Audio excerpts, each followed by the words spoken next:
when I read about what's happening in the West, particularly around Christianity, but we've also seen it happen uh, to our Jewish brothers and sisters and the anti-Semitism that's been a real scourge in recent years, there seems to be a re-emergence, particularly with young people, particularly young men, in relation to Christianity. We see it in America first, and then we saw it obviously very heightened after the assassination of Charlie Kirk. Do you think that's sustainable? Do you think that we are seeing a real turnaround here? Look, it's tremendously exciting, Peter. I'm thrilled by it. I'm absolutely thrilled by it. So I've been a lifelong Christian, always had a lot of trouble leading a Christian life, but never had any trouble believing in Christianity. In the last 15 years, I've been writing about the decline of Christianity in the West. Well, all of a sudden, that decline has stopped. Statistically, according to the Pew organisation in America and YouGov in England and similar studies in Australia, the statistical decline of Christianity has stopped. Two very powerful things are happening at once.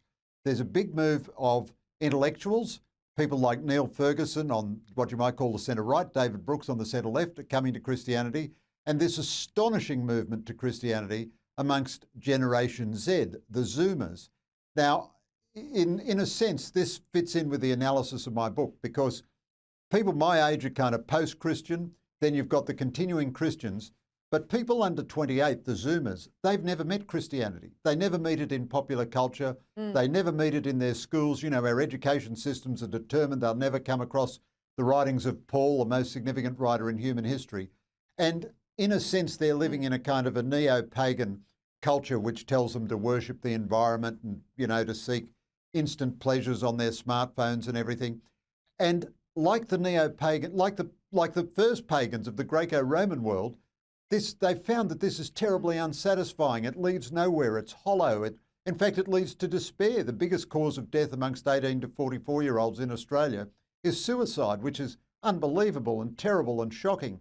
And these people, they are, C.S. Lewis said once, pagans are pre-Christians.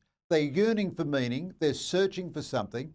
And for the first time in 2,000 years, I mean, when you study Christianity, you become very pro-woman, because more women have traditionally responded to it than men. But for the first time in history that we can see, more men in the Generation Z cohort are coming to Christian faith than women, although a lot of women are coming too. It's not 100 to 1, it's kind of 55 to 45 or something like that. This is a tremendously exciting development. It's too early to claim victory or anything, but nobody would have predicted this. Everybody was telling us, you know, the new atheists and so on, that Christianity was dead. But, you know, you can't kill God. Guess what? Hey, I like that we've had a bit of Christmas hope as we end the year. Greg, thank you. I'm going to plug your books. I think this is a terrific present. You've got young people in your life. If you've got someone who's lost their way a little bit but wants to get their life back on track, here's the book, How Christians Can Succeed Today. All good bookstores, and the publisher, of course, Allen and Unwin, will get you that book, and I'm sure if you send it to Greg, he'd happily sign it for you.